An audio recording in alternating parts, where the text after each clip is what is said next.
Ladies and gentlemen, boys and girls, and everyone in between, I am OverHugs, and I'd like to welcome you back to Building Bread. Thanks for choosing to join me on the adventure today. Today, we are sitting on a little island that we have cleared off using the power of our Haste 2 beacon, which we did in a previous episode. And this is nothing spectacular. It is just a very flat area that is near our main base. You can see as if I fly over here and we take a minute and look at the iron farm in all of its glory. It's here. It's flat. It exists. But this will soon be the home to our newest farm.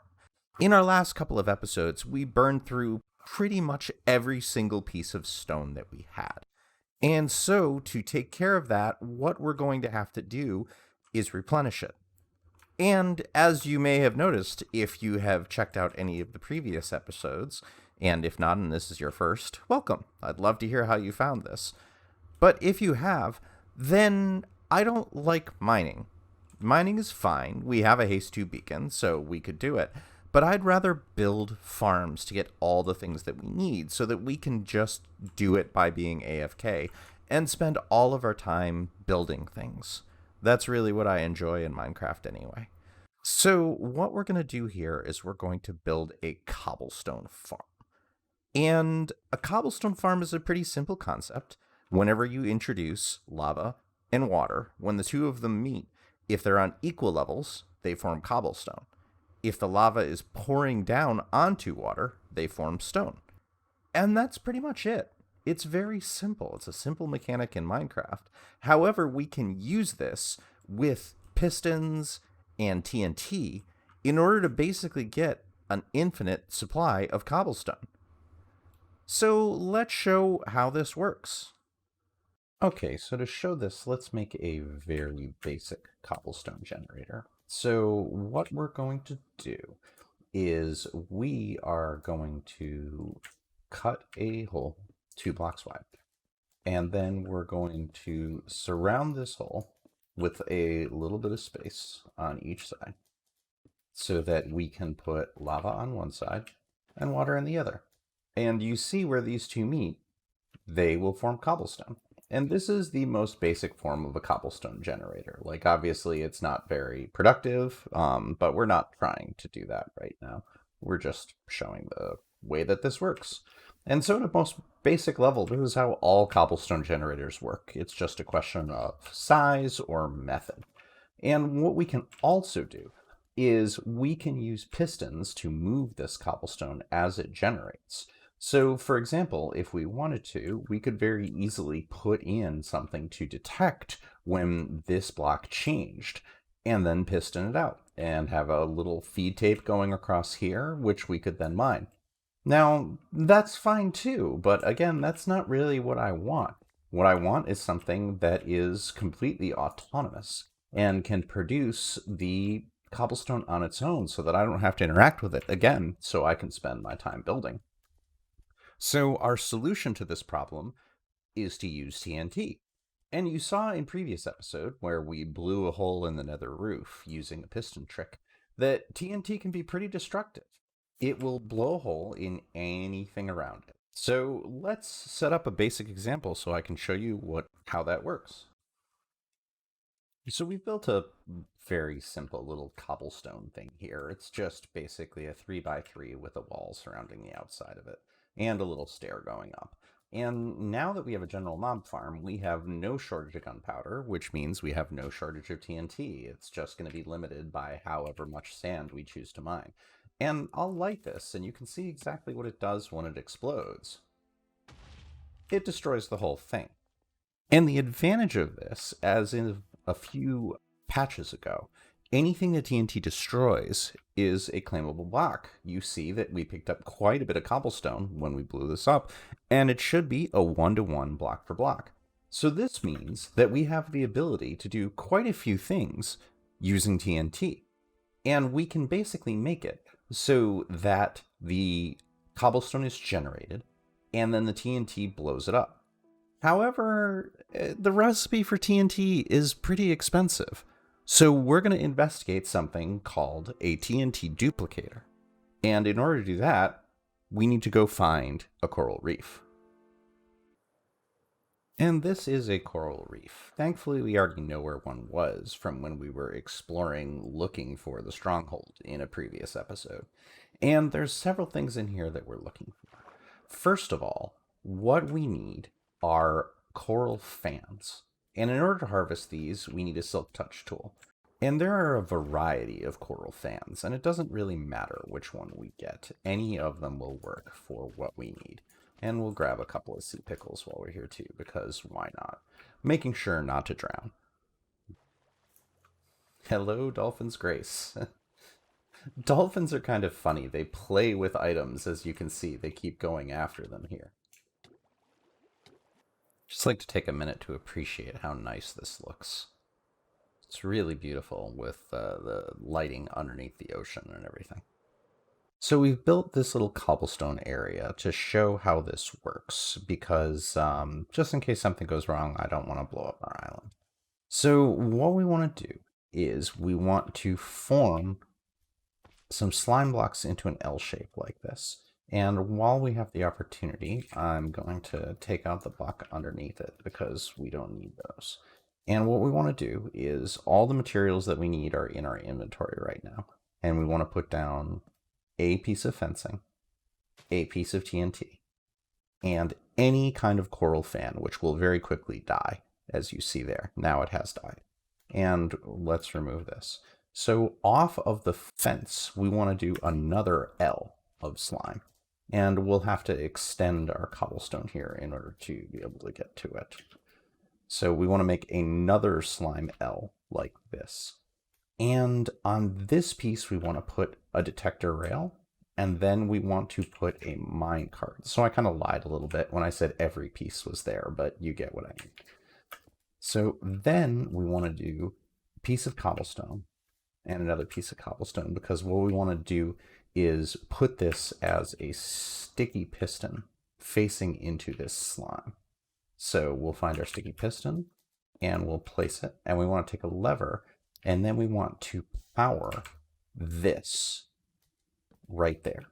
And now let's take a moment and clear everything just to make sure that nothing will go through and do the TNT before we actually prime it.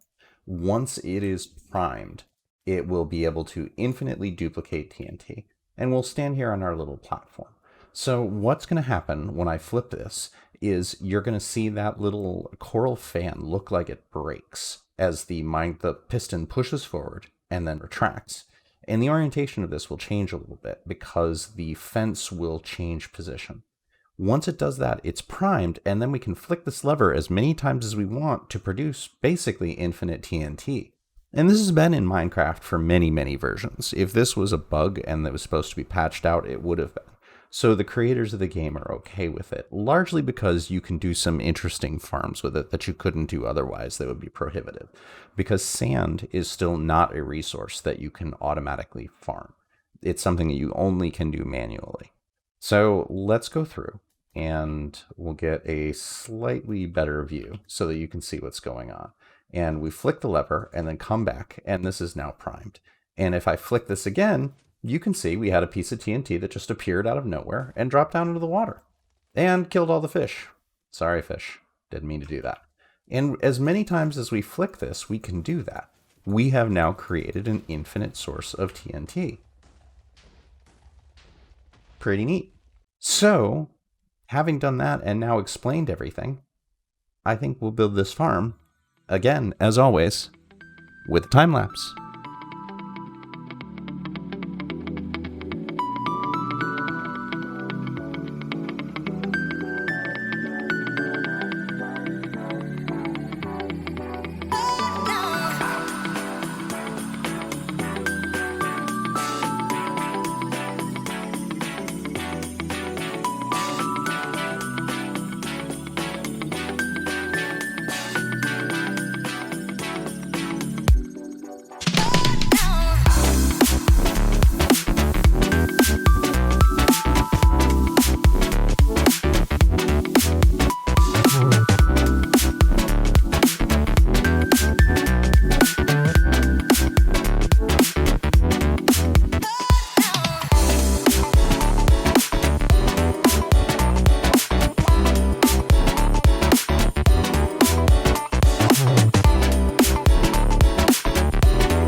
So now we've finished building our cobblestone farm, which is fantastic. It's nice to have an unlimited supply of something that we're going to use a lot.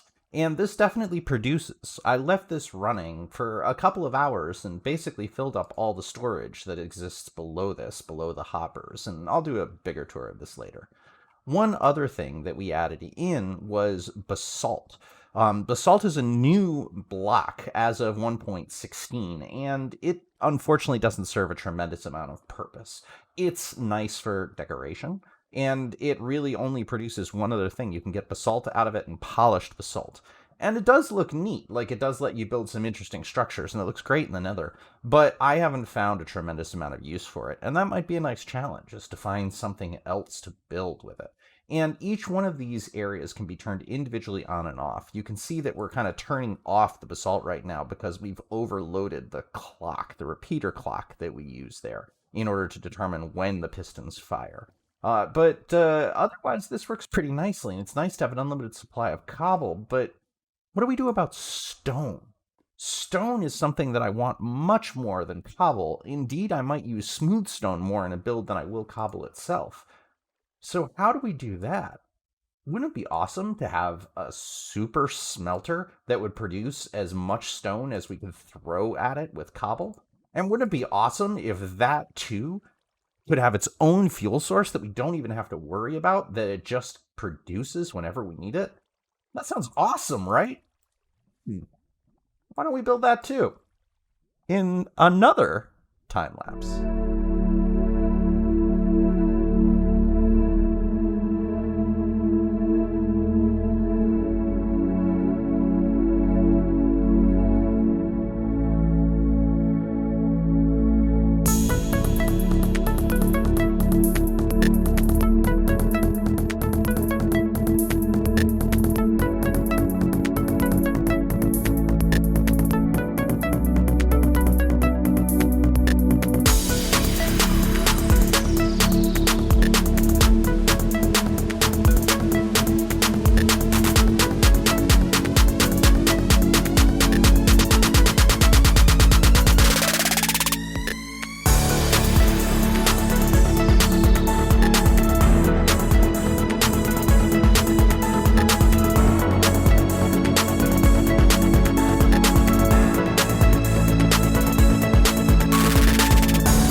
So, we've done a lot here today.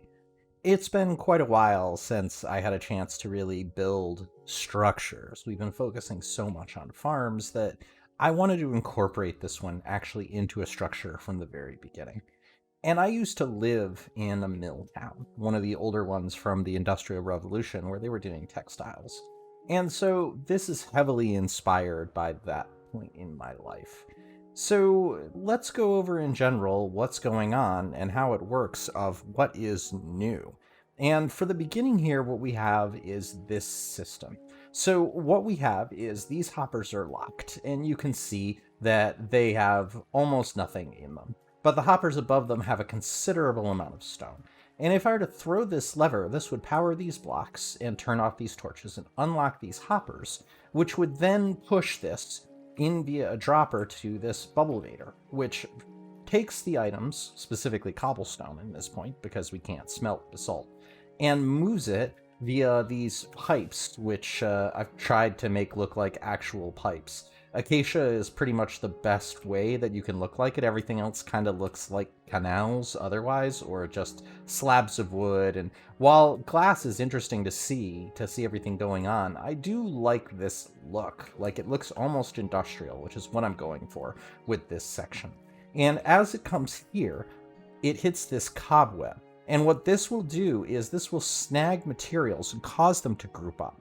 So it will do two things. One, it will reduce the number of entities in the world so that we get to the point of where we don't put quite as big of a load on the server. And by doing that, it will make them group and come down in a group through here, in through this piping, and then go inside of the building that we've built here.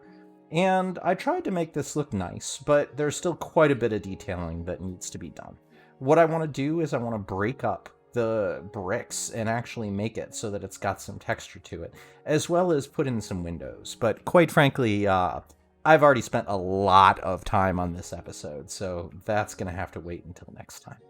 So coming in here, what happens is as we go up these stairs, we have a system, if I can not step in the water, that will either take the cobblestone, catch it in this hopper, and put it in this hopper minecart, which we've put on a lever and shut off. But if there is stuff in here, for example, if we put stuff into this chest, it will slowly drain out, and it will drain out through these hoppers, into this item hopper, into the hopper minecart, which we can turn on with this lever. And all this is doing is this is a simple detection system, where it says, is there something in this hopper? If there is, turn off the torch back here that's powering it, and that will cause this powered rail to depower, which will wait for this hopper to fill with any items that are there. And the hopper minecart will go around, and it will fill all of these furnaces. And this is basically a furnace array with all the hoppers leading into this chest here.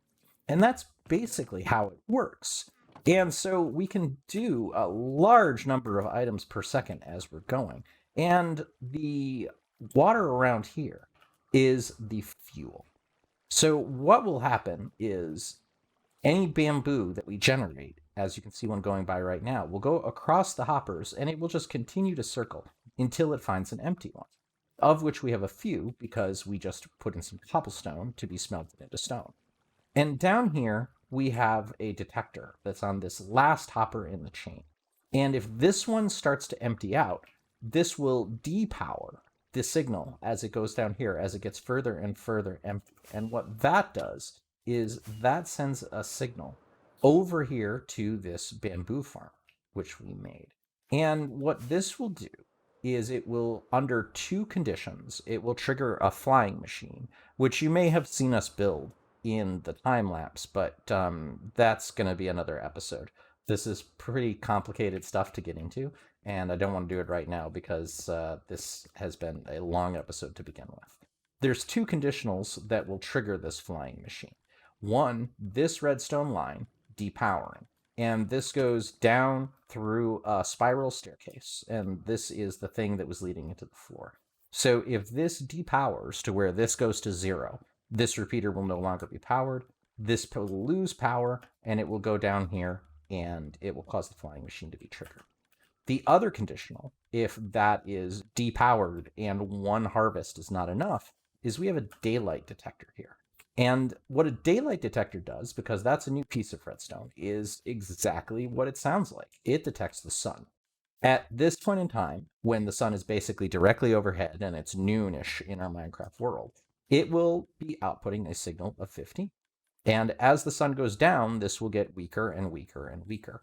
And so if this line is not powered, then this line will be powered and will power this dropper, which the changing of that state will cause the flying machine to go and harvest. And we can manually trigger this just by breaking this redstone right now. We knock this off, and there everything goes. You see all of our bamboo is being harvested, and our frame rates are dying.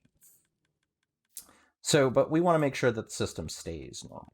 And what happens as it goes all the way to the end, there's an auto return, basically an observer and a dropper, so that it detects that it goes and it hits the observer, and then the observer just very quickly sends it back. We've surrounded the area here with furnaces because furnaces are immovable blocks. They will not stick to slime, so we don't have to worry about the slime potentially getting stuck on them or moving them around. We could have done this with glazed terracotta, but that's not something we have a lot of right now, and we just built a cobblestone generator, so we can make all the furnaces we want. So now you can see what this looks like when there's a great deal of bamboo moving through, and this would basically just be automatically refilling the hoppers as we went through and did anything. You can see there's a great deal of it. It's already stacking up, and we did this through the same exact trick as we did before with the cobwebs. Each of the droppers in the minecart unloader, which we've covered in a previous episode, specifically the magma cream farm, will drop into that cobweb and cause it to group up again. The other things that we did here were largely cosmetic. I wanted to build a couple of chandeliers up there just for decoration so that it looks nice, and a stained glass window, which is just very, very simple. It's basically just a poppy with some color around it to make it pop and make it look nice. And that's basically what we've done. The time lapse was maybe 5 or 6 minutes for you, but this has been several days worth of work, and it's not done yet. I want to close up this top, but that's going to require some more colored glass, which we don't have, as well as detail the bricks like I did down here. Detailing basically needs us to break up the continuous brick texture. Things in Minecraft just look better when they're not always the same thing across the whole thing. There are some exceptions to that, like I like this texture that makes me think of a pier with the basalt, and again, we have that generator. But there's still a lot to do. I want to make these support columns look nice. I want to make down here so that it's not floating on nothing. So we've got a lot to do, but that's definitely another episode. So once again, I wanted to thank you for choosing to spend your time on the adventure with me today. I am OverHugs, and this has been Building Bread. As a reminder, I donate the profits I make off of this to local food banks. So if you've enjoyed or otherwise gotten something of value out of today, I would really appreciate it if you could like, subscribe, or tell a friend. Together, we can help people that are in need. I hope you have the most wonderful of days, and I'll see you soon.